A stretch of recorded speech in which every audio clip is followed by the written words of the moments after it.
The arrest. There was something in Perry Robinson's tone that made Frank and Joe extremely sorry for their chum, for it seemed that the boy realized that the case looked black against his father.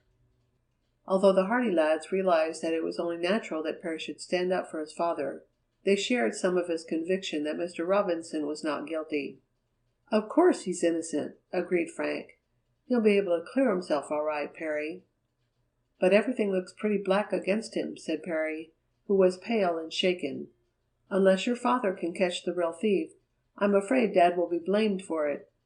"Everybody knows your father is honest," said Joe consolingly. "He has a good record; even Applegate will have to admit that." "A good record won't help him very much, if he is blamed for this and can't clear himself. And Dad admits that he did know the combination of the safe." "He knew it?" "Accidentally. He was cleaning the library fireplace one day, when he found a slip of paper with numbers marked on it. The combination was so simple that any one could remember it if he read it once.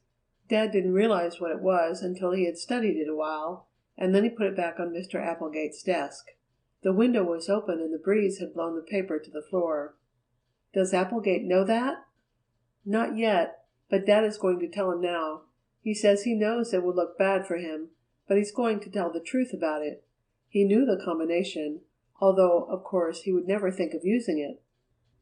From the library came the dull hum of voices. The harsh tones of Hurd Applegate occasionally rose above the murmur of conversation, and once the boys heard Mr. Robinson's voice rise sharply. "I didn't do it.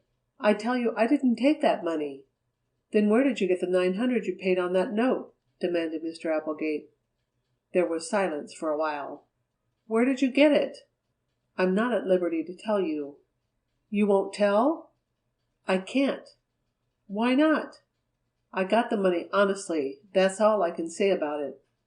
"Oh, ho!" exclaimed Applegate. "You got the money honestly, yet you can't tell me where it came from. That's very likely, isn't it? If you got it honestly, you shouldn't be ashamed to tell where you got it." "I'm not ashamed, but I'm not at liberty to tell." "Mighty funny thing that you should get $900 so quickly. You were pretty hard up last week, weren't you? Had to ask for an advance on your month's wages." "I admit it. And then the day of this robbery you suddenly have $900 that you can't explain." Mr. Hardy's calm voice broke in. "Of course, I don't like to pry into your private affairs, Mr. Robinson," he said, "but it would be best if you could clear up this matter of the money. You must admit yourself that it doesn't look promising." "I know it looks bad," replied the caretaker doggedly, "but I can't tell you where that money came from." "And you admit knowing the combination of the safe, too," broke in Applegate. "I didn't know that before. Why didn't you tell me?"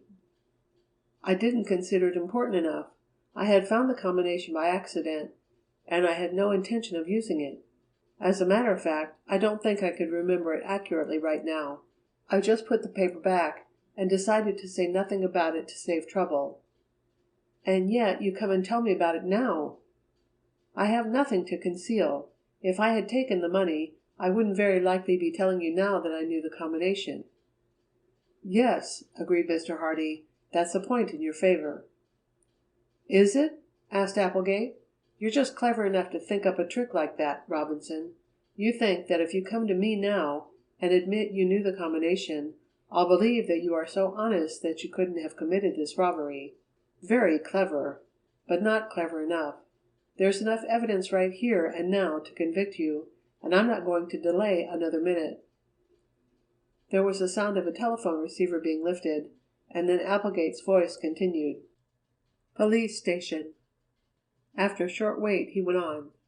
"Hello? Police station? This is Applegate speaking. Applegate. Hurd Applegate. Well, I think we found our man." "In that robbery?" "Yes, Robinson." "You thought so, eh? So did I, but I wasn't sure. He has practically convicted himself by his own story." "Yes, I want him arrested." "You'll be up right away?" "Fine. Good bye." The telephone tinkled. "You're not going to have me arrested, Mr. Applegate?" "Why not? You took the money." "But I'm innocent. I swear it. Haven't I always been honest ever since I came to work for you?" Have you ever had any fault to find with me?" "Not until now," returned Applegate. "It might have been better to wait a while," suggested Mr. Hardy mildly. "Of course, it is entirely in your hands, Mr. Applegate, and I admit the case looks rather bad against Mr. Robinson. But perhaps some more evidence may turn up." "What more evidence do we want? The man's guilty. It's as plain as the nose on your face. If he wants to return the rest of the jewels and securities, I'll see what can be done toward having the charge reduced. But that's all." "But I can't return them. I didn't take them." "I suppose you have them hidden safely away by now, hoping to get them when you get out of penitentiary, eh? It'll be a long time, Robinson, a long time." In the hallway the boys listened in growing excitement. The case had taken an abrupt and tragic turn. Both the Hardy boys were sorry for their chum Slim, who looked as though he might collapse under the strain. "He's innocent," muttered the boy, over and over again. "I know he's innocent. They can't arrest him. My dad never stole $1 in his life." Frank patted him on the shoulder. "Brace up, old chap," he advised. "It looks pretty bad just now, but your father will be able to clear himself, never fear." I'll have to tell mother," stammered Slim. "This will break her heart. And my sisters." Frank and Joe led him down through the hallway and along the corridor that led to a wing of the mansion, where the Robinson family had rooms. There, in a neat but sparsely furnished apartment, they found Mrs. Robinson, a gentle, kindly faced woman, somewhat lame, who was sitting anxiously in a chair by the window. Her 2 daughters, Paula and Tessie, twins, were by her side, and all looked up in expectation as the lads came in. "What news, son?" asked Mrs. Robinson bravely, after she had greeted the Hardy boys. "Bad, mother." They're not arresting him?" cried Paula, springing forward. Perry nodded dumbly.